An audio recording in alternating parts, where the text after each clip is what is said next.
Tere, mina olen Dima. Ma annan sulle 5 lihtsat nippi, kuidas alustada suusatamisega. Number 1, tasakaal. Proovi seista ühe jala peal, teise jala peal.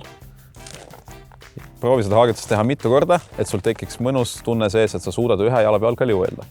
Kui see on saavutatud, siis proovi edasi liikuda. Liigud samamoodi nagu näiteks rulluiskudega. Lükad ennast ühe jala pealt, teise jala peale, diagonaalis, põlvest natuke kõver ja kontrollid oma kiirust. Proovi liugelda rohkem täis suusa peal. Kui see on selge, siis pane käed ka juurde. Kepid proovi asetada klambrite ette, niimoodi, et su tõuge läheks õigesse kohta. Kui sa tunned ennast hästi, siis võid natuke kiirust juurde panna. Number 4, sa pead saama suuskadega sõbraks. Tähendab seda, et sa pead tegema erinevaid koordinatsiooniharjutusi. Näiteks jalutame martelje. Näiteks hüpped, sa pead rajal olema enesekindel. Number 5 ja kõige olulisem, mine lume peale ja ole julge.